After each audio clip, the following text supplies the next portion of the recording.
Assalamualaikum warahmatullahi wabarakatuh. Halo brother-brother sekalian. Di sini saya akan menjelaskan tentang materi hubungan antara manusia dan alam.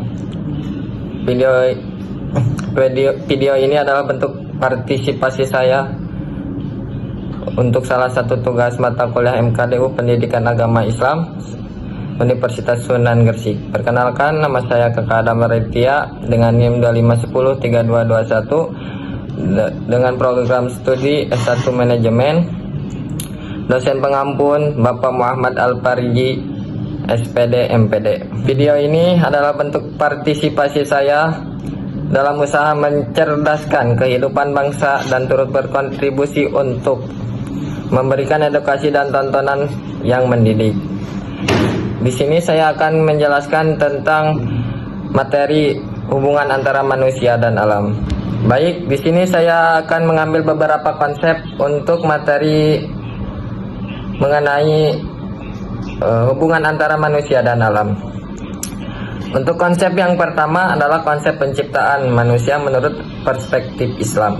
Dalam Islam, manusia diposisikan sebagai makhluk yang memiliki kehormatan tinggi atau disebut dalam bahasa Arabnya karomahul insan, yang tidak hanya diciptakan dengan keunikan struktur jasmani dan rohaninya, tetapi juga dibekali potensi intelektual, spiritual, dan moral untuk menjalankan tugas kekhalifahan di bumi. Pemahaman ini tentang hakikat manusia menjadi fondasi dalam merancang sistem pendidikan Islam yang tidak semata berorientasi pada aspek kognitif, tetapi juga menyentuh dimensi efektif dan spiritual peserta didik.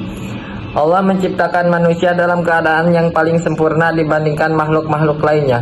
Manusia yang diberikan kemampuan untuk mengetahui nama-nama benda juga diberikan ilmu pengetahuan yang banyak, sehingga malaikat juga iri. Karena itulah Allah menjadikan manusia sebagai khalifah di bumi.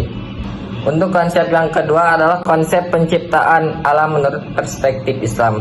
Allah juga menciptakan kehidupan yang lain untuk kemudahan manusia. Setiap kehidupan mempunyai fungsinya tersendiri. Apabila suatu spesies kehidupan tidak ada atau pupus, fungsi dan peranannya tidak dapat digantikan oleh spesies-spesies yang lain, umpamanya bukit dan gunung berperan sebagai pasok bumi yang menetapkan kedudukannya. Ini dapat kita ikuti melalui ayat Al-Quran surat An-Nahl dan yang berbunyi, dan Dia menancapkan gunung di bumi supaya bumi itu tidak goncang bersama kamu, dan Dia menciptakan sungai-sungai dan jalan-jalan agar kamu mendapat petunjuk.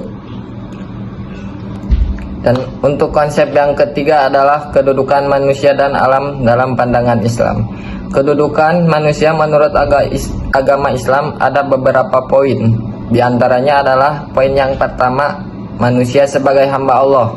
Sebagaimana yang telah dijelaskan oleh Allah Al-Quran tentang keadaan atau eksistensi manusia sebagai hamba Allah, yaitu Ia berfirman pada Quran surat Az-Zariyat ayat 56, dan tidaklah aku menciptakan jin dan manusia kecuali hanya untuk menyembahku.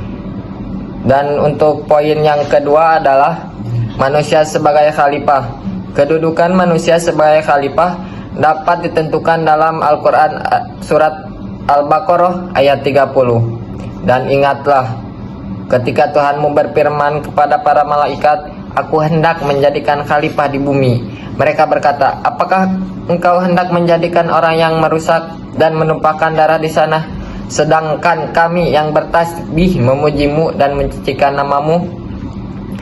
Dia berfirman, sungguh aku mengetahui apa yang tidak kamu ketahui.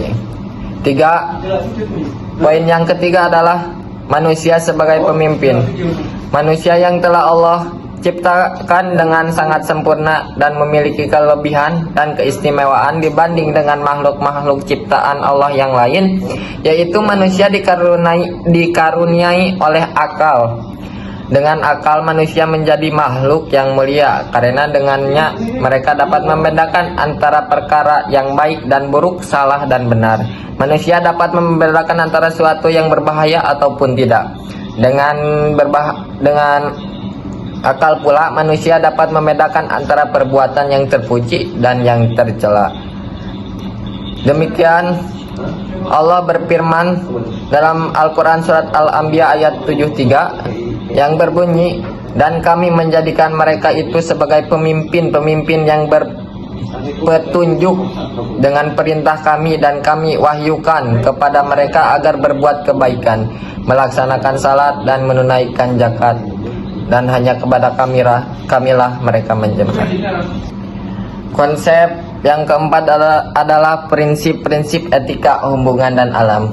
Berikut adalah prinsip yang dapat menjadikan pegangan dan tuntunan bagi perilaku manusia dalam berhadapan dengan alam, baik perilaku terhadap alam secara langsung maupun perilaku terhadap sesama manusia yang berkaitan dengan tertentu. Yang pertama adalah sikap hormat terhadap alam. Dalam Al-Quran surat Al-Anbiya ayat 107 Allah berfirman, dan tidaklah kami mengutus kamu melainkan untuk menjadi rahmat bagi semesta alam. Yang kedua, prinsip dan tanggung jawab atau yang biasa disebut moral responsibility for nature. Terkait dengan prinsip hormat terhadap alam di atas adalah tanggung jawab moral terhadap alam karena manusia diciptakan sebagai khalifah atau penanggung jawab di muka bumi, dan secara ontologis manusia adalah bagian integral dari alam. Dan untuk poin yang terakhir adalah hubungan manusia dengan alam menurut perspektif Islam. Manusia dan alam mempunyai keterikatan yang kuat di mana keduanya mempunyai hak dan kewajiban antara satu dengan yang lainnya untuk menjaga keseimbangan alam. Hubungan antara manusia dan alam atau hubungan manusia dengan sesamanya bukan merupakan hubungan antara penakluk yang ditaklukkan atau antara Tuhan dengan hamba, tetapi hubungan kebersamaan dalam ketundukan kepada Allah Subhanahu wa Ta'ala. Manusia diperintahkan untuk memerankan fungsi kekhalifahannya, yaitu kepedulian, pelestarian dan pemeliharaan, berbuat adil dan tidak bertindak sewenang-wenang kepada makhluknya, sehingga hubungan yang selaras antara manusia dan alam mampu memberikan dampak positif bagi keduanya. Oleh karenanya, manusia diperintahkan untuk mempelajari dan mengembangkan pengetahuan alam guna menjaga keseimbangan alam dan meningkatkan keimanan kepada Allah Subhanahu wa Ta'ala. Itu merupakan salah satu bentuk rasa syukur kepada Allah Subhanahu wa Ta'ala. Manusia merupakan bagian tak terpisahkan dari alam. Sebagai bagian dari alam, keberadaan manusia di alam adalah saling mengisi dan melengkapi satu sama lainnya. Dengan peran yang berbeda, manusia mempunyai peran dan posisi khusus di antara komponen alam dan makhluk ciptaan Tuhan yang lain, yakni sebagai khalifah, wakil Tuhan dan pemimpin di bumi. Itu dijelaskan dalam Quran surat Al-An'am ayat 165. Hubungan antara manusia dengan alam lingkungan hidupnya ini ditegaskan dalam beberapa ayat Al-Quran dan hadis, yang intinya adalah yang pertama, hubungan keimanan dan peribadatan. Alam semesta berfungsi sebagai sarana bagi manusia untuk mengenal kebesaran dan kekuasaan Tuhan melalui alam semesta. Karena alam semesta adalah tanda atau ayat-ayat Allah, manusia dilarang memperhamba alam dan dilarang menyembah kecuali kepada Allah yang menciptakan alam. Dan untuk yang kedua adalah hubungan pemanfaatan yang berkelanjutan. Alam dengan segala sumber dayanya diciptakan Tuhan untuk memenuhi kebutuhan hidupnya. Dalam memanfaatkan sumber daya alam guna menunjang kehidupan ini harus dilakukan secara wajar dan tidak berlebihan.